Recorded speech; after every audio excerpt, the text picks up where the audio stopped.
Yes, welcome along to episode 3 of Upping The Ante in association with Bet365 with David Jennings and Johnny Dineen, counting down to the 2025 Cheltenham Festival.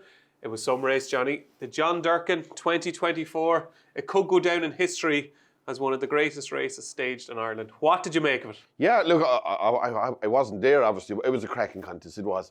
And 2 or 3 people like that normally wouldn't say these things. Said like what a great day it was and what a great day's racing it was. Not just the John Durkan chase, but maybe it was the atmosphere or whatever, or the crowd or whatever, and the actual. I suppose the main race, like very often they're damn squeezed, but this one wasn't. It was a pulsating finish, and there was like the right horses were in the front 3 or 4 as well. And like it was a great race. It really was. I was working and I was going down to the parade ring afterwards, and all excited. And first person I saw was Ted Walsh. And I said, "Well, Ted, who'll win the Gold Cup after that?" Because obviously Gallup and the Shamstram, well, Fact to File was the new favourite. Well, he had the head of me. Yeah, absolutely. What do you mean, who'll win the Gold Cup? What are you asking me about the bloody Gold Cup for? It's about the John Durkan. It's about Punchestown now. Don't be looking forward to March. And you know what? He's right. Sometimes there are races where you have to appreciate the now and forget about the future, because that was, in its own right, a brilliant race. And, we talk too much about Cheltenham, and I know this is a Cheltenham show, but that was a race that needed to be appreciated there and then. Oh, yeah, no, that's for sure. And as I said, the right horses were fill the first 4 positions. Maybe not in the order that people expected, but the sexy novices coming through didn't leave the side down, and the kind of reliable, maybe more experienced horses did their piece as well. Right, just for Ted, because I know he watched the show, right? If you're having a bet in the Gold Cup now, Johnny, who would you back? I'm giving you a tenner. Who are you putting it on? Look, I just want the name. That's all I want. You don't have to explain it. I think you'd probably go with Fact to File, maybe. You know what I mean? But sure, it's the obvious one. He's favourite now at the same time. But yeah, you don't back favourites, do you? At the odd time, yeah. Not 2 to 1. It'd have to be about 4 to 6. I'll wait till he gets a bit shorter. Miss the value. Yeah, I might back him then. Yeah, wait for him running. Right, let's get on with the show. So let's kick off with Johnny's week in review. Yes, you want to know how he did since you saw him here last week. Well, Johnny, win or lose? Yeah, won something. Yeah, nothing huge, but I did win. Look, I was after having a few nasty little weeks, so this was a help just to you just turn it around a small bit anyway, and maybe come back maybe on the winning trail again. What was the one result, the best results that helped you win in the last 7 days? Look, I always think the first bet of a day, it wasn't financially or numerically, whatever like you like to call it, wasn't the biggest bet I've ever won or anything like that. But I had something on the first winner on Sunday, Derry Hassan Paddy in Newcastle. And the first bet's massive. It's massive. It just it sets the tone. In context now, not in funds. In context. The first bet is massive. Important. It's huge. It's huge. It is for your own psyche and how you think for the rest of the day. Yeah. And getting them, because it's so much easier to play from the front. Anything, you have to be. You are a front runner. I think any guy that's any good plays from the front better than from behind. Nobody wants to be behind in this game, do they? No, you make a stand. You're not really. Yeah, you like to be in front. You're not held up out the back. No, I mean, okay, when you get out of trouble, if you're losing in a day, that's a good feeling too. But you never want to be in that position in the first place. But the first bet is massive, and even though it wasn't the biggest bet or anything like that I've ever had, or even in the week or whatever, but it's like there's a sense that you could have a good day when you hit the first winner. And Derry Hassan Paddy pinged the last. Yeah, it used to be with Ian Donoghue. A nice horse for Lucinda Russell. Yeah, he's not a bad horse, right? Yeah, like it was. There were 3 or 4 horses quite close to him at the same time. I wouldn't say he's a wonderful animal either, but he's probably going to be a bit chaser down the line. But he's won point-to-point bumper maiden hurling. He can't do much more at the same time, Okay, that was your best result. Your worst result, what was the nasty stinker? I suppose, look, I was on Jacob's Ladder in the bumper on Saturday at 5 and 6 to 4. When you see 8 to 15, you say, sure, I won't even have to watch this. This is over. You know what I mean? Like, they're back in this to the exclusion of everything else. And then when the race started, and wasn't that winner impressive heads up? Yeah. Like, it just went off, and it was going faster at the line than it was at any stage. It never slowed down or anything. But from early on, you're looking at Jacob's Ladder saying, okay, maybe your man has gone off too fast, and he's probably struggling to lie up. He'll get a hold of him now in a minute, hopefully. And the next thing he said, no, he's not getting a hold of anything. And he absolutely ran terribles. So you kind of have, I was actually winning a few bob and I had it on Jacob's Ladder, so I wasn't watching it behind the coach round, but but when you see him going that short, you kind of half expect him to win. You know what I mean, at that stage. But my luckiest winner was probably Stellar Story. Oh, you were on Stellar Story. I was on Stellar Story, and I was probably saying to myself, I shouldn't even have a bet in that race. With the makeup of it, the 3 Jigginstown horses, and sure, obviously none of them were going to be like put to the pin to their collar. They wouldn't want to fall or anything like that. And like he was lucky to win, wasn't he? I thought he was anyway. Yeah. And what happened I think in the race was that once the other lad got... None of them wanted to be in front, exactly. really. Yeah. It was a negative to be in front in that race because they were kind of like leery horses, the two of them. And once one was in behind, he was jumping on the stand. O'Leary horses as well, yeah. Leary and O'Leary. yeah, and they can thank like Jack Kennedy, and he just held on. No, just held on is right, yeah. Yeah, absolutely. So you won for the week, and for the year as a whole, you're still... yeah, but like... You're happy? I'm happy enough, yeah. Look, I don't expect to win a fortune nowadays, but if anything is a help anyway, Okay, there you go. That was Johnny's Week in Review. Now it's time for Ask Us Anything here on Upping The Ante, where you get to have your say and we get to answer the questions that you want answered. Get your questions into uppingtheante@racingpost.com and we'll pick out the best ones and answer them for you next week. The first question this week comes in from Craig Collin, and Craig wants to know, he's 5 horses for you, Johnny. He wants to know, where will these 5 horses run at the Cheltenham Festival? Where should they run? Brighter Days Ahead, Ballyburn, okay, Grey Dawning, Gaelic Warrior and Lossiemouth. There you go. There's the 5, okay? Where should they run at the Cheltenham Festival and why? Let's start. Brighter Days Ahead. Favourite for the Mayor's Hurdle. Now very much in the Champion Hurdle reckoning. Where should she run?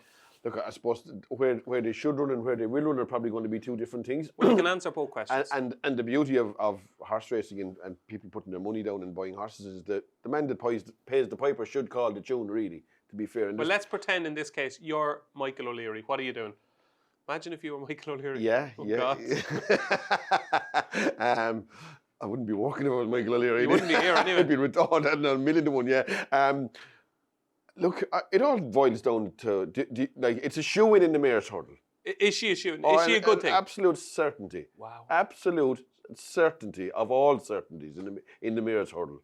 Now, whether, like, but, on the opposite side of that, she has a sporting chance of running at least well in third or fourth, and probably in the Champion Hurdle. Yeah. You know, if it come up heavy ground, maybe she could even rattle it. Who knows? You know what I mean? Yeah. You'd probably think that Stateman would probably turn her around the next time, but no guarantee that either. You know what I mean? So who knows? Look, it'll all boil down to if Mullins had it, she'd be going for the Mayor's Hurdle more than likely, wouldn't she? Do you know what I mean? Yeah. But maybe this crowd will turn around and say, look, we're not interested in the Mayor's Hurdle. We'd rather have a 6 or 7 or 8 to 1 chance in the Champion Hurdle than having a 4 to 7 shot in the Mayor's Hurdle. We don't care about the Mayor's Hurdle. Could she be that short? Oh, she will. She's certainly in the Mayor's Hurdle. Absolute stone wall she is. Like she'll win. What we've taken from that is that Johnny fancies Brighter Days Ahead. But saying that, it's like there'll be a lot worse horses running Champion Hurdles than Brighter Days Ahead. Yeah. Of course there will. And I don't think I have a feeling that she's not going to blot her copybook in between now because she might avoid them other horses. Yeah, that's what I thought. Yeah, she could run in something like there's a Mayor's Hurdle in Punchestown about that 5 weeks beforehand. She'd be 10 to 1 on in it and go for the Champion Hurdle. Yeah. So like there's a bit of stuff stacking up to say. Like I don't know how she got beaten by Golden Ace last year. That was one of the man above just decided, look, I don't think so, lads. Not today for Brighter Days Ahead. You know what I mean? They said like all the Paddy is on Brighter Days Ahead. It's 2 to 1 in the evens or whatever. I'm going to teach the Paddies a lesson. Yeah, I don't think so. We'll give him a touch of golden Ace here. Is that okay? Look, I don't know how she didn't win that race, but those things happen at times. There's no logical reasoning behind it. So to sum up then, where should she run? Look, if she wants to win, she should run in the Mayor's race. Where will she run? I don't know. I guess the Champion Hurdle, maybe. Okay, there you go. We're none the wiser, really. Ballyburn. Now, favourite for the Arca. Yeah, Ballyburn didn't impress me at all. Do you know that? It didn't impress me in the slightest. And I can't understand how people were raving about him. Do you know, what did he do wrong? I just think that, like, fellas was likening him to Gaelic Warrior the year before. I think there's no comparison in what Gaelic Warrior did and what Ballyburn did. Why? What did he do wrong? I just didn't think his jumping was as accurate as Gaelic Warrior, and he wasn't standing off fences like you meant. Look, is that not a good thing though? What? He was able to fiddle them, and he yeah, never looked like falling, did he? I'd say you'll see some fiddling now when he gets in amongst horses myself. I think a very vulnerable horse going forward on the back of what I saw. Him? No, not in the back of that anyway. He looked. Look, I don't like the fact that he was actually asking him to jump a few fences. You know what I mean? Like that he didn't. Trying to teach him, no? Yeah, maybe so. But he looked.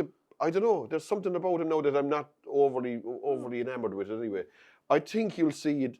The first day you'll see him in the middle of horses. in a 2 mile race, I think he'd be hugely vulnerable anyway. Okay. Now, saying that, he'd probably go to Naas. Yes. In New Racing Post-sponsored race in January. Yeah, where there's huge gaps between the fences. That will suit him. Them kind of things, but the big gaps to get organised and that. And if you leave a horse like that out in front, there's no way he can lose. Yeah, he has to fall then to lose. Yeah. And he'd clear sight of every fence. And I just didn't think it was that taking a performance. Okay. I'd say he'll probably go for the 2 mile race at the minute. He will anyway. And I think he won't win it either, to be honest. Oh, there you go. Gaelic Warrior. Gaelic Warrior I feel will go for the champion chase. Yeah, I think, you know what I think he'll do? I think he'll win the King George, and he'll go champion chase. Yeah, I don't know. I think just because he wins the King George doesn't necessarily mean he definitely won't run in the champion chase. No, he could do both. I think it's a negative for his champion chase prospect that he's running in the King George at the same time. I do think if you bring horses, I know Cato started, but Cato started with a horse 1 in a million. But a massive race, King George. Not too many horses do it at the same time. He hasn't won it in ages, has he? Well, he did win it a few years ago, I suppose. He won it with the Tornado Flyer, didn't he? Yeah, and he won. Did he win it with Florida Pearl years ago? Did I win it? No, I was beaten it. Florida Pearl won it, yeah. Did he win it? Yeah. Richard Johnson, I think, was it? It could have been. I thought Richard Dunwoody was ride that horse, but maybe Richard. Yeah, well, Richard Johnson rode it. Yeah. Did he? Yeah.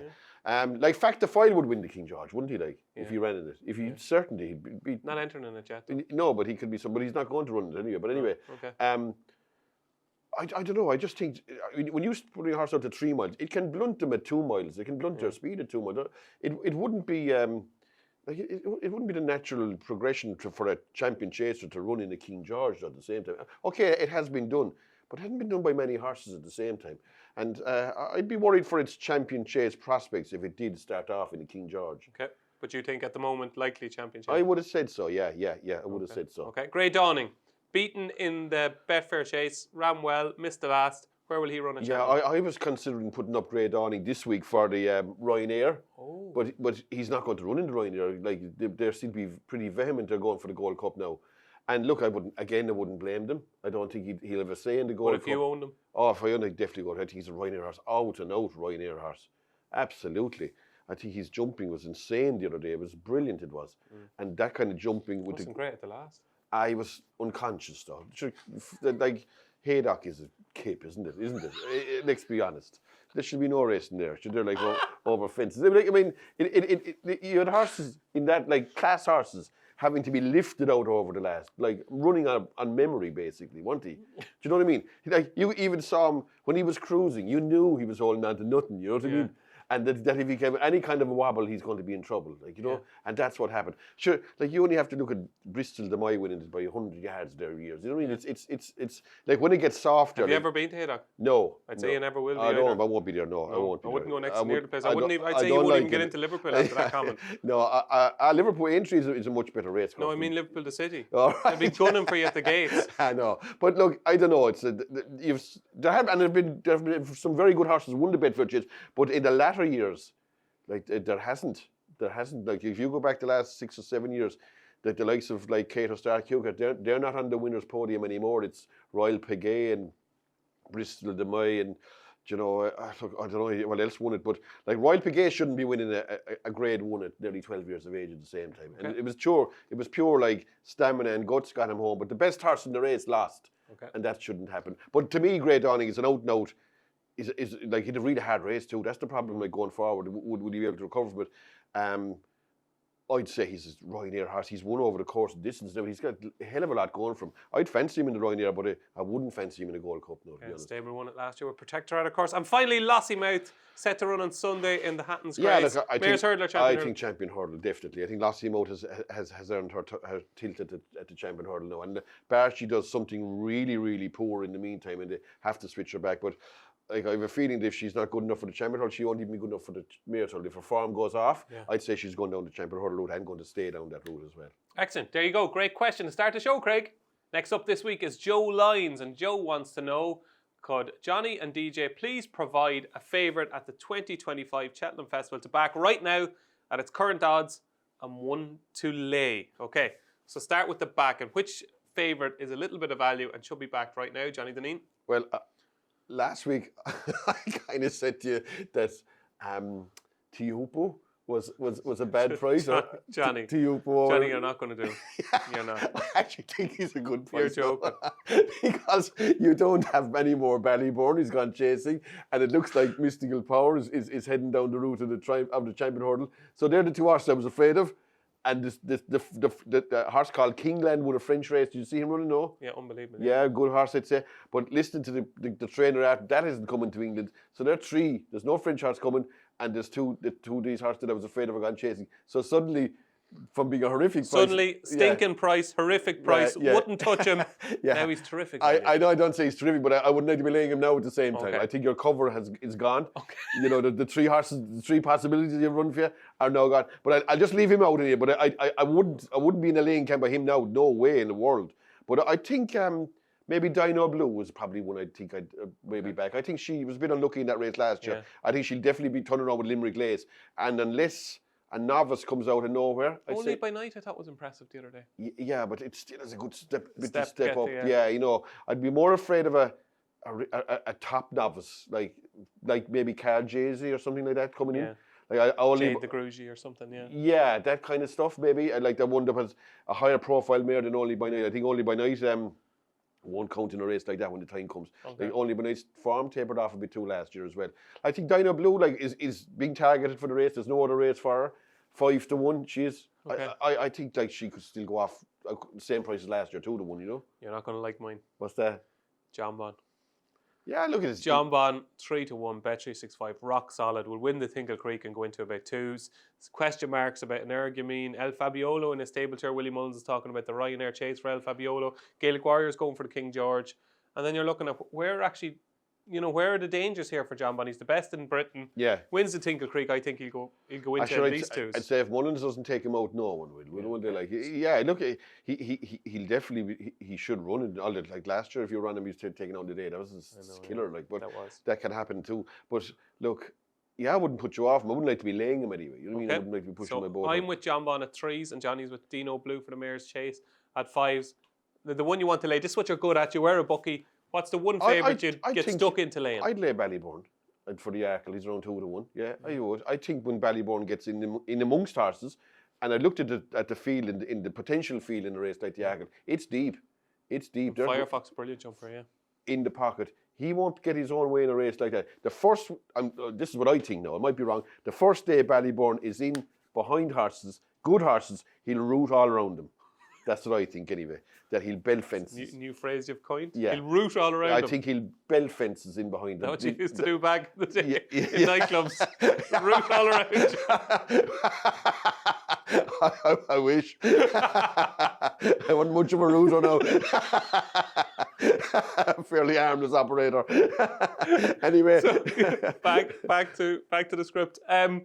So you're taking on Ballybourne. I would. I think he could go to Naas and maybe have one horse to beat and get out in front, and that's all very fine. It's very easy to do that. I think with horses, it's the day he's going to be in amongst them. Okay. Can I put a question to you? Yeah. Is this potentially the best horse Willie Mullins has ever trained? Not at all. No, I wouldn't think so. I wouldn't think so. You could actually. He is the best horse that's ever won the first race on Wednesday. On the Wednesday? The best horse ever to win what is now the Turner's Novice Hurdle, was the Ballymore, was the Sun Alliance Hurdle. He is, on ratings, the best horse to have ever won the race. Is he better than Nisterbrack, like? Yeah, he's on the figures, he's better than Nisterbrack, as in the performance in the race. Yeah. Better than Nisterbrack. Monsignor had the best performance prior to that. Yeah, but look, maybe so. But you're not convinced? No, he wasn't entirely convincing in Punchestown either at the end of the season. No. And if you look at the horses he beat he scared them all off, to be fair to him. But look at the horses he actually beat in the race in Cheltenham. They weren't even grade 3 horses, some of them. Okay. I mean, look, I don't know, what was in it? The horse with a long name, a French name, horse was second at any price you like. Yeah. Handstands was in it. Like they're not related. Jimmy Desai was Jimmy Desai, yeah, that's him. I just think there's a few questions about Ballybourne now. I didn't like the look of him last week myself. I don't like the head down and running and charging it. I don't know. It just didn't get that wow factor. No, that other horses would. Okay. To me, he wasn't a patch on what Gaelic Warrior did in the same race the year before. Fair enough. The one, look, I said at the start of the season I thought he was overrated, and I'm obviously completely wrong. But he's still very short now, fact to file for the Gold Cup. Like, it's going to be an unbelievable Gold Cup. When you look through the field and you look through the potential runners, and all these horses have to run against each other again, and throw in Jerry Colombe, like 2-1, it's skimpy, is it not, Factifile? Now you fancy him, but is it not skimpy? It's tight, yeah. It is tight. But Gallop in the Sham is going to take a fair bit of beating in the Gold Cup again, Johnny. I know you're not his biggest fan. Yeah. And I know we've spoken about Gallop in the Sham, but he's dangerous. Yeah, he is. Isn't he? Like that was as good a reappearance as he's ever had. But what I would say about the Gold Cup is suddenly though, the likes of Jerry Colombe and Faster Slower are in big trouble as regards being Gold Cup winners, in my opinion. I think so. And what we saw last Sunday, the front three home or the main three to seems to be a legitimate excuse for Jerry Colombe, don't you know? Yeah. I think he's a better horse than he's. Yeah, he probably is, but even beating like all out to beat a high senior in Aintree, like he's. You had to mention him, didn't you? Yeah, I know, yeah. But you know, like I think you can. We're not allowed to say those two words ever on the show again. Yeah, and you could pick holes in some of his form, Jerry. He's a good horse, of course. He's a very good horse. But I'd say in what looks like a vintage kind of era, them kind of horses will struggle. I think the slogger like ain't going to win anyway. Really, do you know what I mean? The likes of, and I think Faster Slow of all the four horses that ran last week, even though he was only beaten 4 or 5 lengths. He's the one horse you'd find it hard to make a case for as to turning it around anyway, I think. Yeah, absolutely. There you go. Great question. Those are the horses we will back and lay right now at the 2025 Cheltenham Festival. Our third question this week comes in from James Moran. And James starts the question by saying, Johnny is a serious, well-established and respected punter.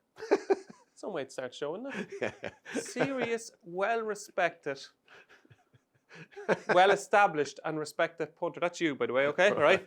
What advice would you give other punters to sharpen up and get better long-term results? Okay, so basically, why are you so brilliant? Look, I don't know. Everyone's different. Everybody thinks differently too, and you kind of have to have a psyche for it. Look, a few very simple things is I would definitely narrow down your focus, maybe on focusing on one particular area, like be it horses or soccer or whatever you think you're best at. Yeah. And just maybe just concentrate on one sport only, like if it's football or rugby or whatever. But I see loads of guys there, like and they're like they fancy Littler in the darts, they fancy the New England Patriots Sunday night, they'll fancy Trump in the snooker. Man United will be Trump in the elections. Yeah, and the election they'll be betting on that too. And Strictly come dancing, they'll fancy someone. Everything, they're stuck in everything. You know what I mean? They're playing online poker. I say, how many hours in the day is there? Do you know what I mean? Like, geez, there's nothing they don't know. Like, like the one thing I always say is the saying is, and the old sayings are the best. Like a little knowledge is a very dangerous thing. You know what I mean? Yeah. So if you haven't the knowledge, you can't possibly have the knowledge about everything. But if you focus in and concentrate on one sport, you should be able to, if you're any good, you should have a pretty good opinion as such. You know what I mean? And maybe if you can't work at that anyway, you won't be working by flitting from one to the other. And like I don't know, everything that comes on Sky Sports, these guys are stuck in it. You know what I mean? But and there are authorities in it too. You know what I mean? Like rugby and -7 and +6 and all this kind of stuff. But I just found that if you like concentrate on one sport, like I try to cut out any betting. Bar horses nowadays. Bar horses, yeah. Like it's sometimes I'll have an odd stab, but it's fairly odd nowadays, to be honest. You know what I mean? Because I don't do it because I don't not do it because I was winning too much either. Do you know what I mean? It was throwing away money more than likely. Because I would like I put it this way, I might fancy like just say the All Ireland hurling final, I fancied Cork, right? I didn't back them, but then I was thinking like I could hardly name the Cork team. I probably couldn't. And I couldn't name 3 fellas playing with Clare. So I said, what am I betting on this thing? I can't the clue. You know what I mean? Like basically. But I've seen the semi-final, but I haven't seen any other match. You know what I mean? So you're the 2 semi-finals, you said, actually Cork will win this. But like you don't know what's happening behind the scenes. You haven't seen the games all the year. You don't know. Yeah. You have a very it's absolute guesswork. No, there's only 2 contenders, so you have to be right or wrong. You know what I mean? So whatever. But I just find that if you're good at something, you should stick to it. That's my that would be my advice to anyone that rather than like flipping from one sport to another. And but then you kind of have to put the work into it too. Yeah. Do you know what I mean? You can't just expect to turn on get the paper every Saturday morning and turn on the telly and back winners Saturdays, like, you know what I mean? You kind of have to get a feel for it. Look, it's a thing you have to. You don't get anything out of anything if you don't put a bit of work into it at the same time. But I would say definitely try and specialise in it. That'd be the main thing I'd go with. Okay, try and specialise. There you go. Focus on one area. That is what the serious, well-established and respected Johnny Dineen. That's his piece of advice for you. And our final question this week comes in from Joseph Cooney. And it's a nasty one. Oh, it's a nasty one. That's why you're paid the big bucks, Johnny, to answer questions like this. Dara O'Keefe is on fire at the moment, Johnny Dineen. He's riding out of his skin. He's top of the Jump Jockeys Championship in Ireland. I think he's 5 clear or something like that. Will it be hard for Rachel Blackmore to get her job back as stable jockey to Henry de Bromhead when she returns from injury? Oh. Yeah, I think it will. Oh. I do, to be fair now. I think, she's... Okay, she's a great rider, and she did very, very little wrong on big days. I'd say you could hardly ever mention a race. She's a brilliant big race jockey. Yeah, and she's very smooth over an obstacle and that. Like maybe from the last 50 yards, it's just male strength against. There's nothing. Anybody could tell you that. Surely a man be that bit stronger there. But you would rarely see races that she was outridden even in close finishes. Though she's an extraordinary rider now, to be honest. But this other guy is after grabbing his chance with 5 hands. How good is he? Oh, just 5 hands, yeah, isn't it? Like, do you know what I mean? Some fellas get chances and they grab him. This guy is really after putting down a marker for her at the same time. He's, I think the 5 best jockeys in Ireland at the minute are the 5 best on the numbers at the minute. Do you know what I mean? The 5 are standalone riders. Or if you look at the list, okay, you've Dara O'Keefe, Keith Donoghue, Paul Townend, Jack Kennedy, and Sam Ewing. Sam has had a great start. They'd be my 5 anyway. They'd be my 5. Now, there are some good jockeys behind them, but if I had to pick 5 like that are just that fraction above everybody else, Dara O'Keefe's there. Oh, he's a great jockey. He's a great Somebody jockey. who I would respect, who would know about riders, and I've been following his progress, said very early on, he has the talent. But up here, he didn't quite have it yet, the brain. Now they reckon he's got the brain to go with the talent. Yeah, look, I'd say at the time when he started, he was riding. If you could make any possible criticism of him, and it wasn't even a criticism as such, but he was getting his chances in the summer, where you have to be forceful and around small, tight tracks that he was making the running, and maybe he found it hard to adjust to. That probably doesn't work in places like Navan and Naas in the winter where you don't get away with that. It's more difficult to go gung-ho from 6 furlongs out. Where you nip a race in Bannon you'll get nailed in Naas or Navan or something like that. So, but now I think he's the complete package. I think he's a fantastic rider now, absolutely. And like, okay, she's a lot done, and she's probably like it's a bit like you see it in lots of sports. Soccer players that they're half gone, and I don't say she's gone, but a young fella comes in. And he starts banging in goals, and then you say, like, what am I going to do here now, the manager? So it's a difficult decision for Henry de Bromhead, and I can see both sides of the coin. I can see why he wants to say, well, she never left us down before, she was out injured. I can't really get rid of her now, or whatever, or say that your job isn't there. I'd say what's going to happen is it'll be up to the owners who they want. So I'll think of an example. Just say Christmas, right? If Rachel's back for Christmas, okay? Yeah.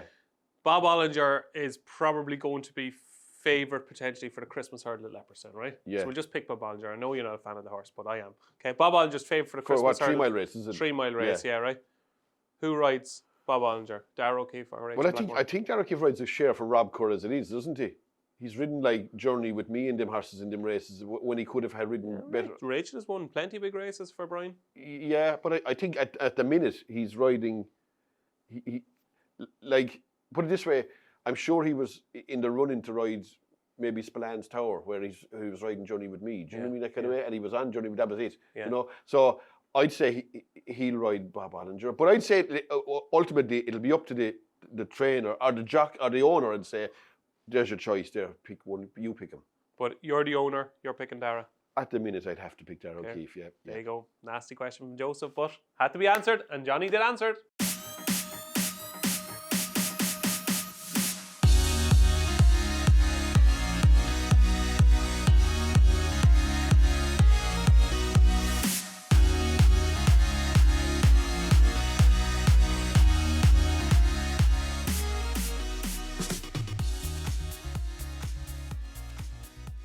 It's Star of the Week time here on Upping The Ante, where Johnny Dineen counts down his top 3 performances from the last week. I'd say you could have had a top 33, but you've had to narrow it down. Plenty of big names are going to be left out here. Number 3. Yeah, look, in the this kind of segment of the show, I'm going to leave out horses that are allowed soft leads if I can at all. You know what I mean? Yeah. Because I don't think you can actually see how good they are when they're allowed boss races. A bit like Who are we ruling out? I'm then? ruling out Ballybourne because of that. Anyway, Okay. for starters, because Are you ruling out Brighter Days Ahead? I am. I'm not going to put her in either. Do you know what I mean? I'm not, because I just think that you'll see a bit. If horses can, okay, it's so much more difficult to come from off the pace and show how good you are, rather than, even though Brighter Days Ahead didn't force mistakes, she actually made mistakes, and her performance is very meritorious. And she could easily be in the top three, or easily. She could be number one. Yeah, she could even be. Look, I'm just going to put in a few horses Okay. from out and maybe left. The first one isn't Okay, number 3. Well, can I go number 1 first? Because I can't think of number Johnny, 3. you know what? You can do what you want. You can do what you want. Go number 1. I'll go number 1. I'll go for Factor Foil. Okay. I'll go for Factor Foil because I tell you, he stepped out of novice company. He made a few mistakes. He made one pretty serious blunder at one stage. He got cut off a few times. He didn't get a beautiful trip all the way around. Yeah. And when your man came to maybe nail him, he stuck his head out. He did everything right. He did everything right. He did what top horses do. They just find more. Yeah. And he did everything right, and he's a super horse in my opinion. Wrong. Yeah, he is a super horse. Look, he was value for maybe more than even the half a length or nick or whatever he won. I do think that it was a great effort, because he got chopped off turning into straight. Did you back him? No, I didn't. Did you have a bet in the race? I did actually back Fast and Slow by kind of half prostimation, just guessing that some gamble on him at the end, wasn't it? He might be the straightest of the. Yeah, there was plenty of money for it. 5-2, 6-4 in about 15 minutes. Yeah, he might be the straighter of the lot, and I said I'll chance him. I had the notion of having a bet in the race, and I said, look. Then somebody told me, look, I said, this is probably the one you want to be on here. And I said, I'll chance him anyway, So look, it wasn't the end of the world. But anyway. Okay, so number 1 is, do you want to go to number 2 or number 3 now? I'll go for number 3, what I think. Do you remember the Calypso Chance? Is that his name? The bumper, yeah. Yeah, that was a good effort, Calypso Chance. Yeah. But one thing I must say about Calypso Chance, what I think is very commendable, whoever bought him, it was a good pick. Yeah. Like, you see all these horses that cost 300,000 and 400,000, and they can't rise a gallop. Like, they bought this horse, cost 85 grand, which is not dear in the general scheme of things, out of an English point to point. Like, normally it wouldn't be the place you'd go for looking for goodish horses. But he looked a relentless galloper now, didn't he? Like, he really, once he got a hold of the one in front, Swartegard, he put him to the sword. And the distances between the first and second and third were massive. I think he beat the fourth horse by 70 lengths. Wow. Which is a lot. Yeah. Like, I think he won, say, 12, say 15 something, and there was 33 or 40. And I know it doesn't often materialise that way, but Gordon Elliott is utterly convinced he has somewhere between 3 and 5 better bumper horses than him. Yeah, which bodes well for the rest I liked his attitude, though. Oh, I liked his attitude. A bit like Jalan Dadares, wasn't he? He just stuck his neck down. Yeah, like he was early on in the race. He's saying, like, it was a bit like the one the day before, Jacob. That you're saying he's just out of his comfort zone. But once he got really going, and he was within a length and a half of the one in front, and you knew he was an absolute certainty to beat him. Now, you know what I mean? And my number 2 is the big Westerner.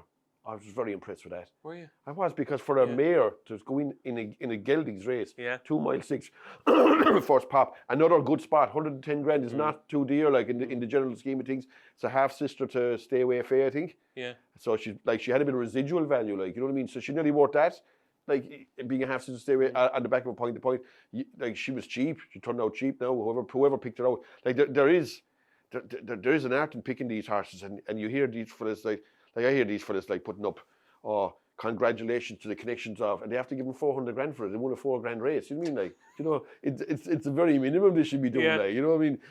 And I saw one very funny thing where one of these guys, these pickers or whatever you like, put up pickers, I'd say, would have a better name than that. But anyway, pickers. They're bloodstock agents or whatever. Yes. The pickers. Put up something about one of these really high-end horses that he bought. The next thing was, he said, congratulations. So this guy interjected and said, what about such and such a horse? I can't remember his name now, you know what I mean?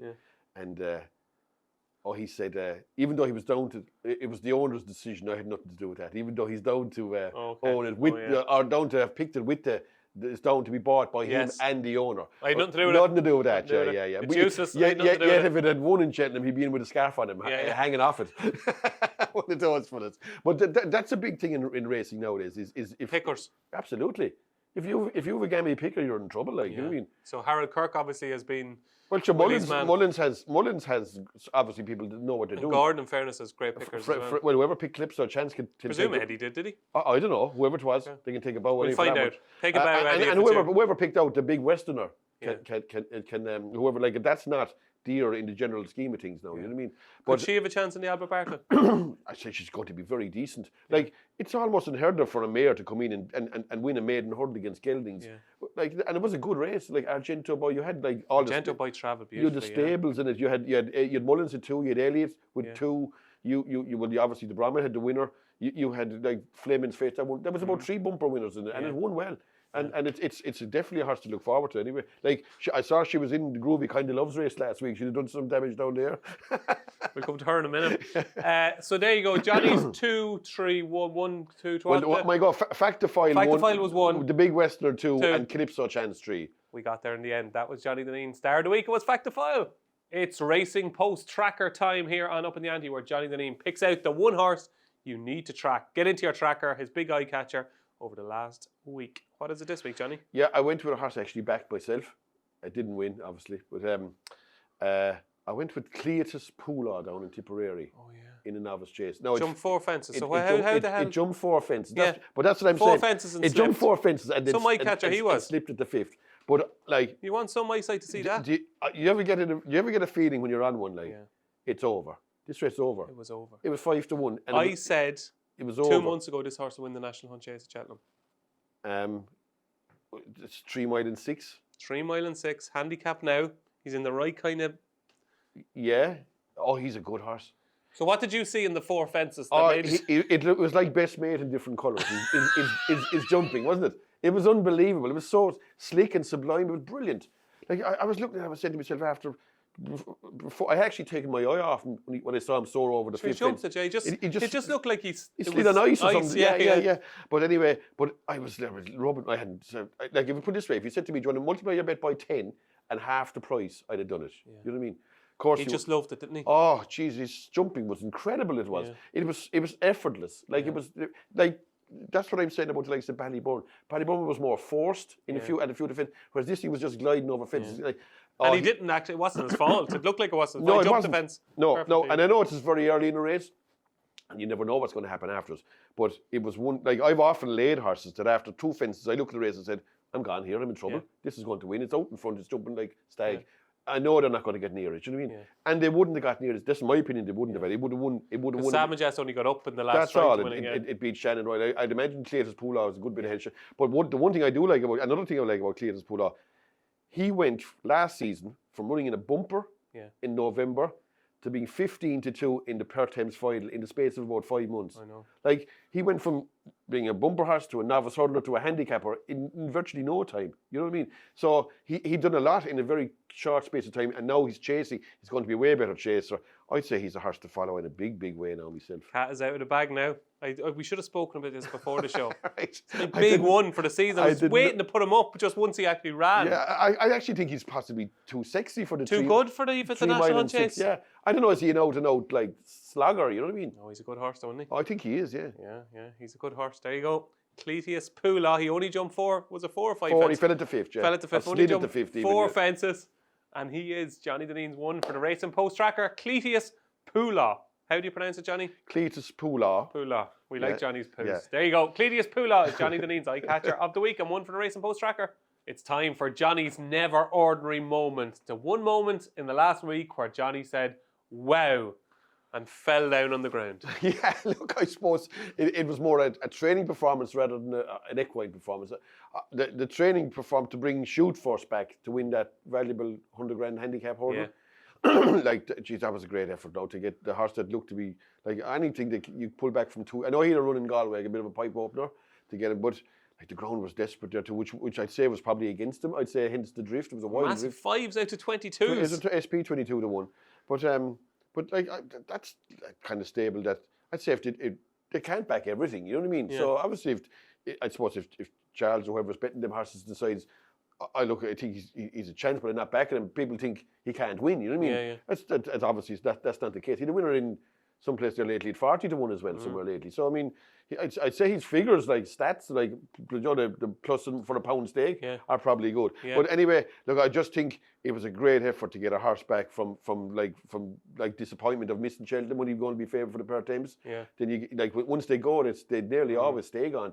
I wasn't expecting that horse to be involved in that race myself. Now it was, and the ground was desperate there too. And like even coming to the last, you said they're going to grab him. He's going to get tired, but off he went again and held him. Like it was a cracking effort from like of the stables outside of the top ones. Like in fair, he is some gifted trainer, isn't he? Well, like you probably gets pigeonholed for maybe a gambler, but like he can train Grade 1 horses at Cheltenham. That's the difference. Like to me. Like fellas, you'd say, "Oh, your man is a genius." These fellas are geniuses. They get horses that could be 120 horses down to 84, and they win. Like I think I can nearly do that myself. You know what I mean? At times, you know what I'm saying? And I never trained a horse, but I don't think if I landed in the Albert Bartlett or the Stayers Hurdle with a horse, I don't think he'd win at the same time. You know what I mean? Like winning those races is kind of sets you apart from actually landing a stroke or whatever like that. You know what I mean? Fellas be saying, "Oh, this is great, what an operation." Do you know what I mean? Quiz question. Yeah. What was Charles Burns' trained horse owned by Gigginstown that won the Sun Alliance Chase back then, Brown Advisory? What was the name of it? Weapons Amnesty. Very good, Johnny Dineen. Yeah. Very good. I'll give you a question. What's the name? Name 2 horses that he had that placed like Smithy doing the quiz in Gamble Stacey. 2 horses placed in the Albert Bartlett. Belonged to him, yeah. Before he won the Albert Bartlett as well with Weapons Amnesty. 2 horses that were placed. Yes. Placed. That he had in it. Second. Johnny, I asked the questions around here. Okay, right. Okay, yeah. What's the answer? Power Station is one of them. Power Station, yeah. Yeah, that was second in the Albert Bartlett, and I think he got a mare called. Was Power Station second to Blackjack Ketchum. Yeah. And he got a mare called Liz Kennett placed in his 1 year. Yeah, like they were great effort to get it, like the mare of that quality. And you know what they were as well? Very hard questions. There you go. Johnny Dineen's never ordinary moment was Charles Burns with Shoot First at Haydock on Saturday. It is midweek treat time here on Up in the Ante, and we're up and running. Groovy Kind of Love did the business for Johnny Dineen last week. You're 1 out of 2. Congratulations. This is the start of something special. Sure, who knows? Yeah. I think you could go 19 in a row, Johnny. I doubt that now. If we got 7 or 8 out of 20, you know what I mean? Or 10 anyway, whatever the prices are going to be. But so, have you got one for us this week? Have you got a good one this week? Yeah, look, good racing during the week. There is tomorrow. Look, there's 2 of the 3 meetings in doubt, but I'm going for the meeting that it looks like it's going to be on market racing. Yeah, listed race there. The 225. You're going for the listed race? I am. I'm going for that Mayor's Chase. I just like the look of Apple Away. I thought it was fair odds enough in that race. She's had a run, which is massive. Like the 2 inside are in the betting, and the original on the opening exchanges haven't had a run yet this season. Fantastic Lady and Marsh Rin. Like in Kelso, I was looking at the betting. In Kelso, she was quite solid in the betting. Then suddenly, at the last 3 or 4 minutes, went for a Contiki. I thought she ran okay. She was making the run. I thought she ran okay. Look, there's no doubt she blew up. Yeah. So she's quite effective going this way around the track. She's hosed in a race in Leicester there last year. I thought she was a great price, and I could see her winning this. Do you know what I think she might win this season? Scottish National. I think she might win this and nothing else now, to be honest. That's what I think she'll win now. But once she wins tomorrow anyway, I'm not interested in her after that anyway. Okay, Johnny is very keen on Apple Away in the 225 at Market Raisin on Wednesday. Johnny's midweek treat. He's going for 2 in a row.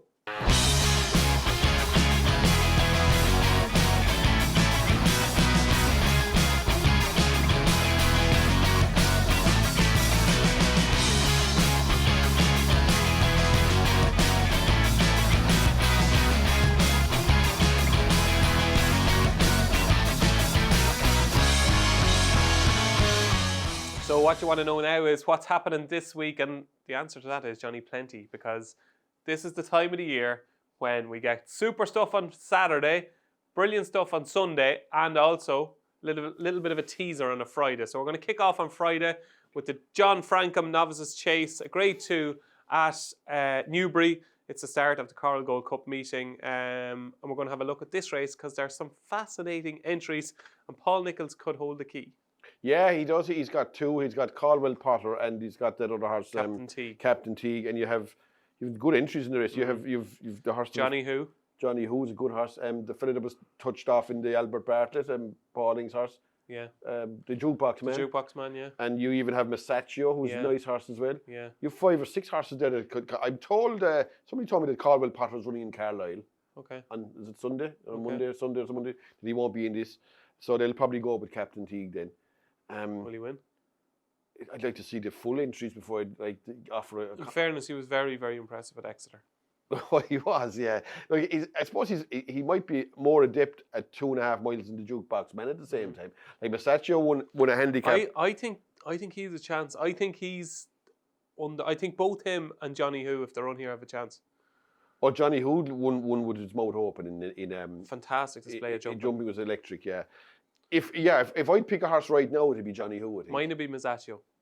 Yeah, Masaccio needs to step up from being a handicapper, though. He does, yeah, but he's a grinder. I don't think Masaccio is never a horse that's going to look impressive. I think Newbury really does suit him, the long home straight. I think he's a good horse, Masaccio. Oh, he is. He is a good horse, but this is a different level completely though, at the same time. It is. He needs to go up another 8-10 pounds to get a hold of these fellas. I think I'd go with Johnny Who. Johnny Who, I think, has got a great chance. I'll tentatively go for Masaccio over Johnny Who, and Johnny is with Johnny Who. Moving on to Saturday, and we've got the 2 Grade 1s in Britain. We have got the Coral Gold Cup, but first of all, we're going to go to the Fighting Fifth at Newcastle. Johnny Dineen, Mystical Power versus Sir Gino. Have you a strong opinion? I do. I like Mystical Power. I fancy him. I do. Look, I just go. The only thing I'm going on is well, Sir Gino first of all was going chasing. He was going to run yesterday in Kempton, and he didn't. He switched now to going hurdling. I think even Henderson said yesterday. I think whoever interviewed him asked him like, would he be worried? Would he worried about him jumping too high? And I said we'll try and school him on Wednesday. Like this is real afterthought stuff, isn't it? Like school him back over 4 or 5 hurdles on Wednesday to get him to come down. I don't know. I don't like the sound of that. And 2 words for you, Johnny. What? Bouvardere. Yeah. Okay. It can be done. It can be done. But Bouvardere came from winning 2 Bouvardere, chases. 2 words or 3 words? 2. Yeah. D apostrophe. I call it 2 words. 2.5. Yeah. Okay. Look, he came from winning 2 chases, and he didn't. Actually, I didn't even think he did much wrong in his chase. It was very, very adequate what he was doing over fences. But maybe there was the jockey felt that he was taking too much strain out of him to get him over the fence, whatever. Anyway, it proved right what they did in the finish. Look, I think this guy is going kind of touch of an afterthought about it. But the big thing I think anyway is, generally speaking, the top novice hurdler would beat the top juvenile hurdler if they met in 6 months' time, every single year. This guy is different, though. Do you think so? I do. I don't. If Cargeezy was in this race, would you fancy it? But sure, he hammered Cargeezy. He did, hammered her by what, like 4 or 5 lengths at the most. Do you know what I mean? Like, I don't think Cargeezy would be in the same planet as Mystical Power myself. I didn't think Mystical Power was as good as he is, to be honest. And like he was beaten in Cheltenham. He came along and beat Firefox, who's a top horse, and then turned it around with Slade Steele and Firefox again in Punchestown. He turned out to be the top novice hurdler, even though he didn't win at Cheltenham. Now, so Gino, you could argue, was the top juvenile. What do you mean he could argue? Definitely the top juvenile hurdler. Would you think so? The way Marshborough won in Cheltenham, would he beat him? I don't know. He mightn't, like. Was Marshborough not all out to beat Cargeecy? And I thought Marshborough won well in this. Well, Marshborough's a fabulous horse. I'd say he's a good horse too, yeah. Okay, but you're with Mystical Power. I am. I'll go with the 5-year-old against the 4-year-old or whatever. Anyway, I'll keep my thoughts for later in the show for a reason that you're soon to find out. And the Coral Gold Cup. Can I go first in this? Yeah, go ahead. I like a mare in this. Gallia de la Toe for me is tailor-made. 3 Mile 2, Newbury, flat track, run under her belt at Carlisle. I would say after the Grand National last year, and you have to remember, like, stop the tape 2 out. I know there was a lot of horse in with a chance, but she jumped and travelled beautifully in the Grand National, was in front jumping the second last and then got outstayed. I'd say the Skeleton said to themselves, right, the Grand National is just a bit too much of a stretch for her. Coral Gold Cup, Newbury, the more rain the better, and they're giving floods of rain during the week, aren't they? And they're giving loads of rain during the week. I haven't a clue. Well, you were saying there was 2 meetings early in doubt.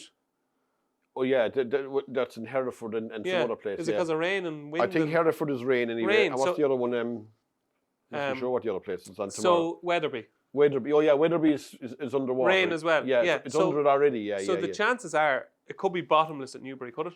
It'll certainly be soft ground, will it? I'd imagine it'll be soft. Yeah. She's Yeah. She's Phelps, like she wants it like she wants a It's swimming not. It's pool. not a brilliant race either. The Coral Cup. I Yeah, don't think. I could not believe she was 20-1 yesterday. I thought that was a huge price. I think Gallia de la Toe. And the thing I loved about her, Carlisle, it was a trip too short. Yes, she was favourite, and yes, she was beaten. But she jumped the last, and I thought she was going to be beaten 5 or 6 lengths. Another half a furlong, and she was nearly back in front. She was coming back at the winner at the line.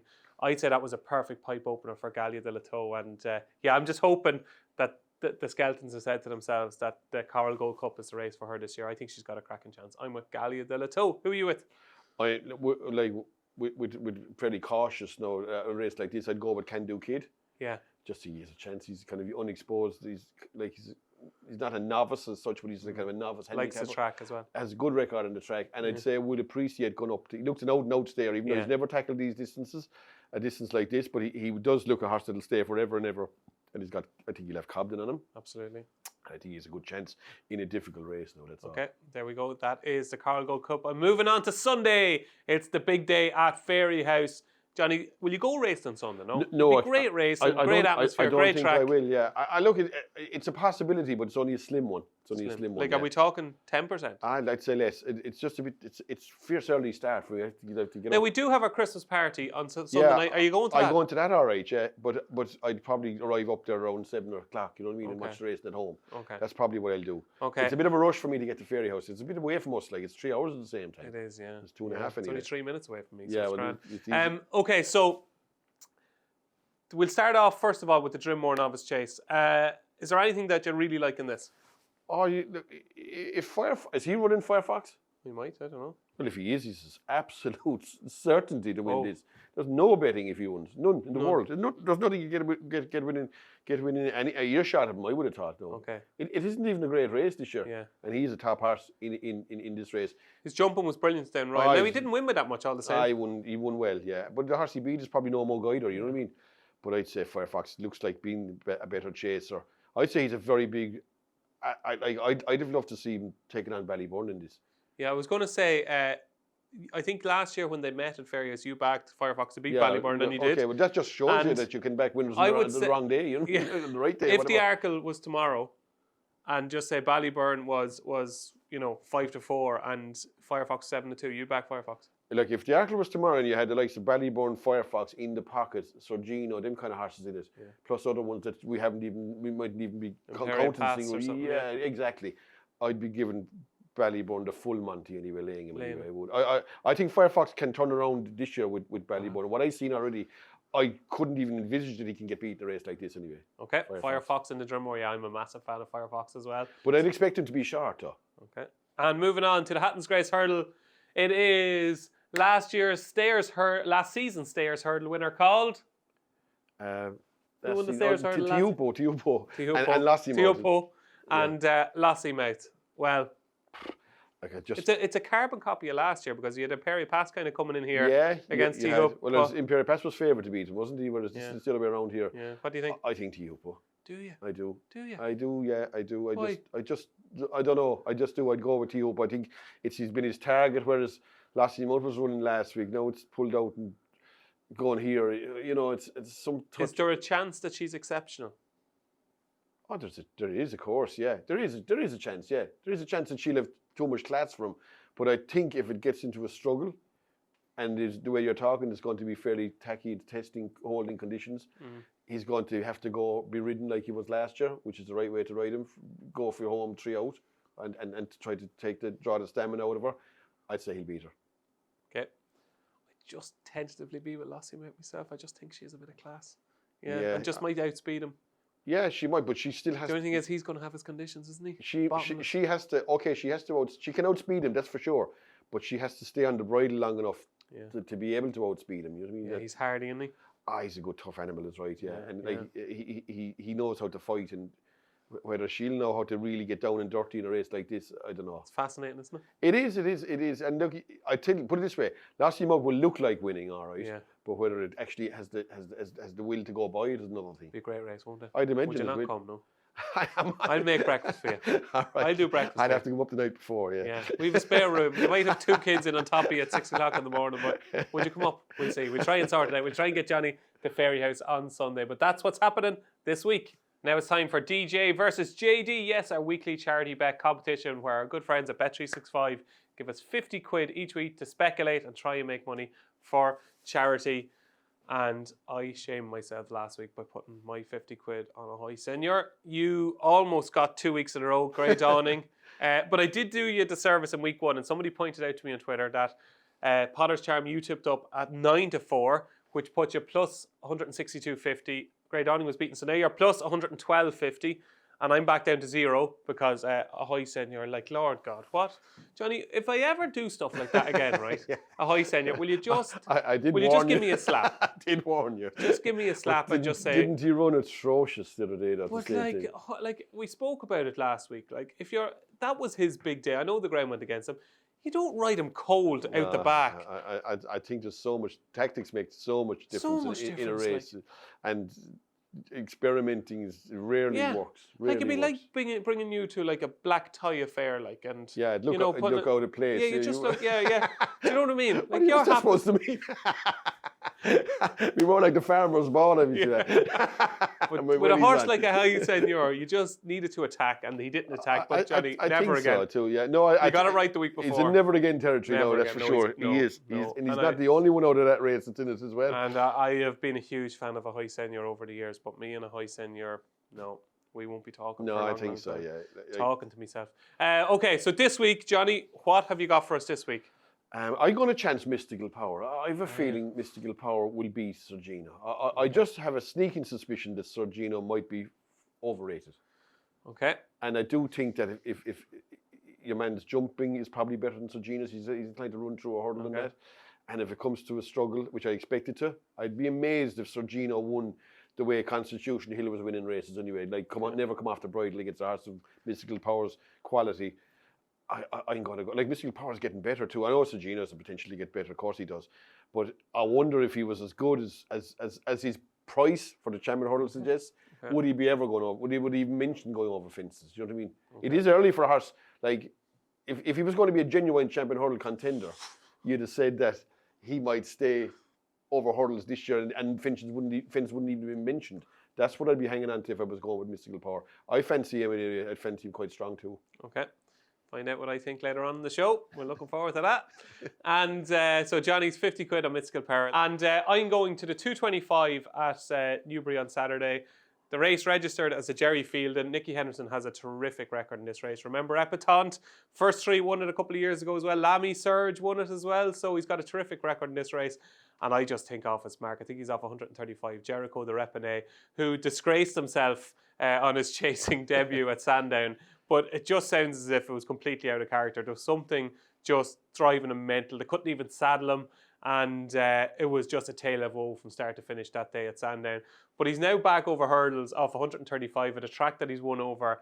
And you just look through his form, like his form with the Sam Thomas horse Lump Sum, with, the likes of decent novice hurdlers that are now rated higher than him. He's off 135. I think this race is tailor-made for him. I think 5-1 is too big of a price about Jericho the Repine in the Jerry Field. And I expect him to get his career back on track and win this. So I'll have 50 quid on Jericho the Repine at 5-1 with Bet365 in the Jerry Field. And that is this week's DJ versus JD. So it's time for the festival squads. Yes, the most important part of the show, where you find out whether myself, or more importantly, Johnny Dineen, is putting up a horse Ante-Post for the 2025 Cheltenham Festival. What have you got for us this week, Johnny? I'm not putting up anything. I was actually considering putting up Grey Dawning. Yeah. But the fact that for the Ryanair chase, but it looks pretty safe that he's going to go for the Gold Cup now. So I obviously can't put him up. I'm not putting him up for the Gold Cup, but I would have definitely consider putting him up for the Ryanair chase. Okay. I would be afraid of Spallan's Tower going into the Ryanair chase, maybe though. Yeah. Same time, that would be another thing that was kind of half holding me back. But the fact that he's not running it in here, so I'm going to pass this week. You're going to pass. Yeah. Okay, I'm going to put up one, Johnny. Good.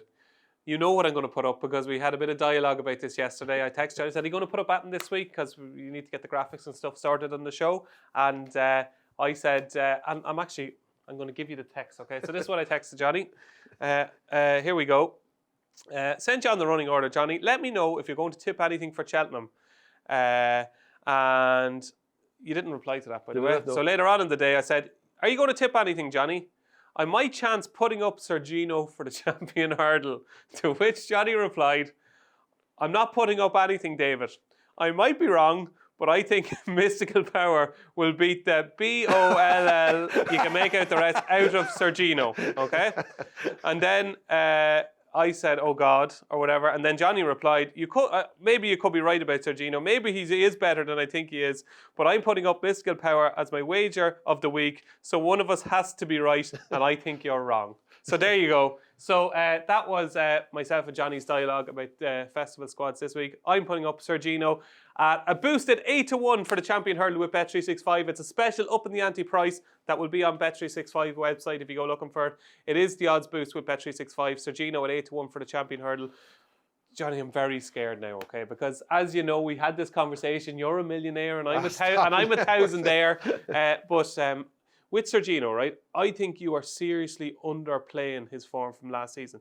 He absolutely bet Bird at Road out the park at the trials meeting at Cheltenham and looked every inch as good a Triumph Hurdle horse as you could wish to see. And this narrative that Triumph Hurdle horses struggle the season afterwards, is it not nonsense? Like when you see what Esport Allen did, and when you see but I suppose I suppose the statsmen will tell you that I wouldn't be so sure that it's. But how many real fancied horses have tried? Like Catch It, like he's a better horse than Catch It.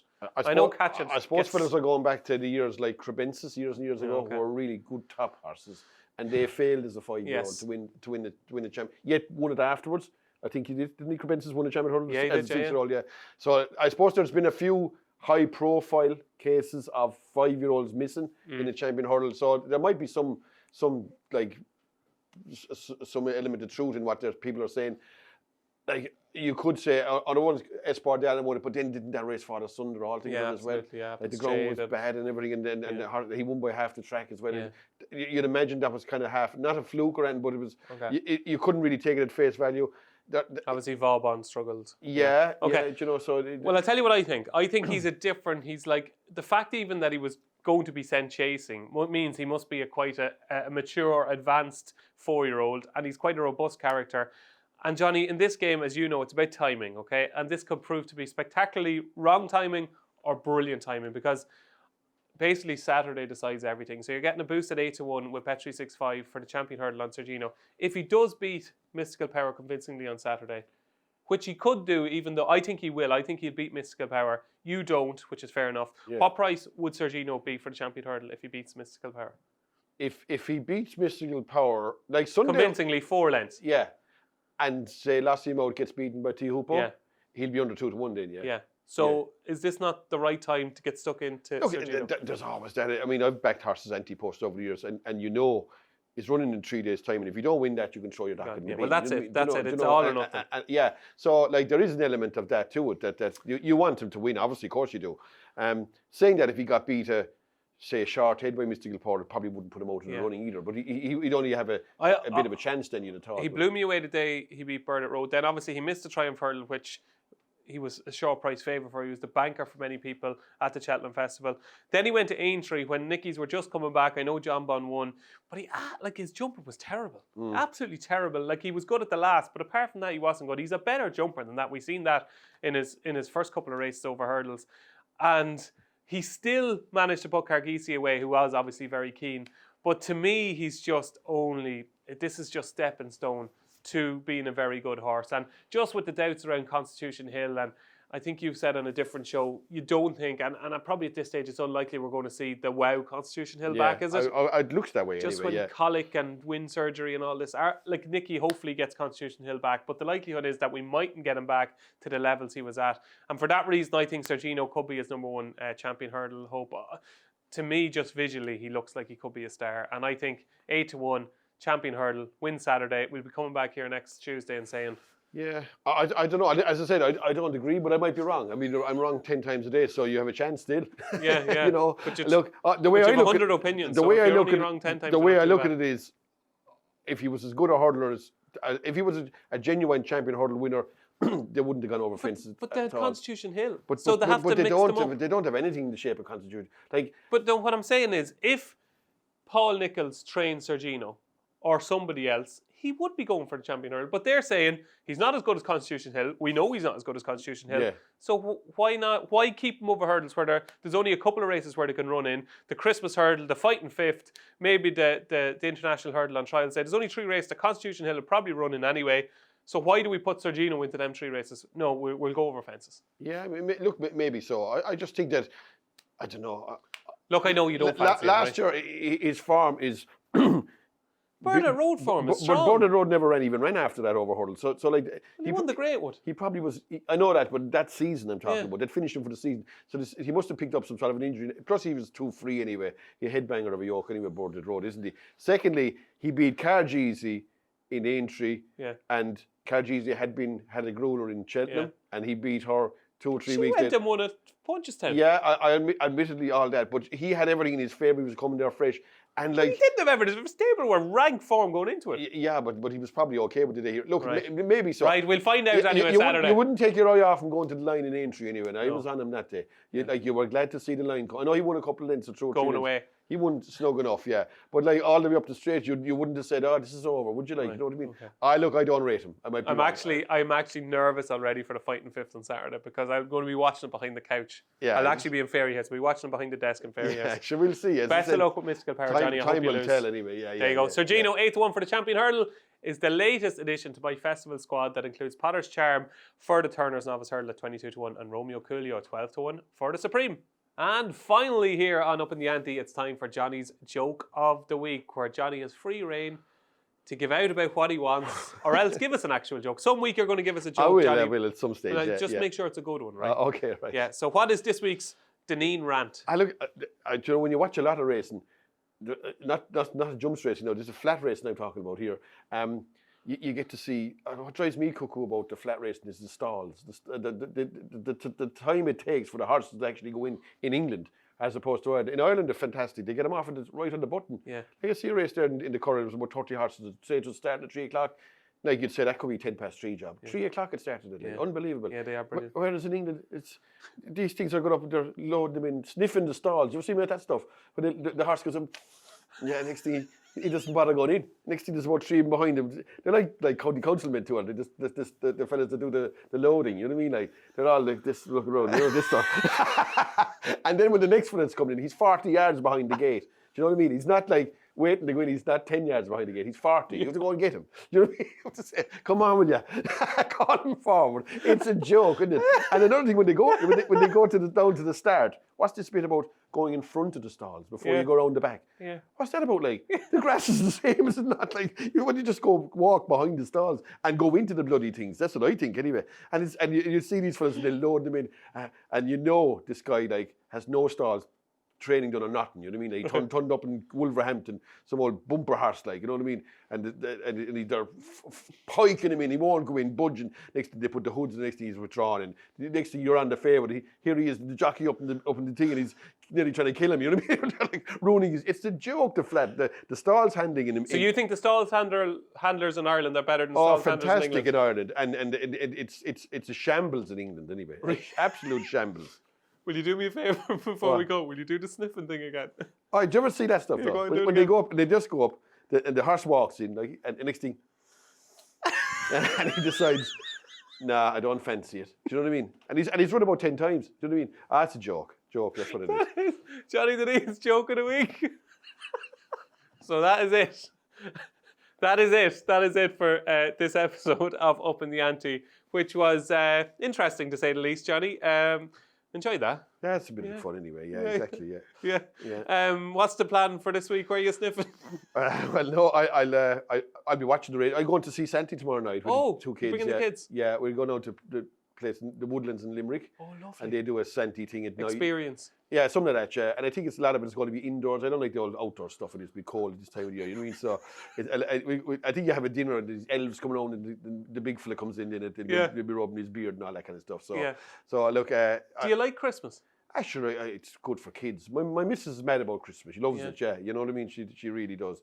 And I don't mind it either. Do you get, like, you know, are you a big softie? Like, do you get kind of, when you see the kids, like, do you get into it?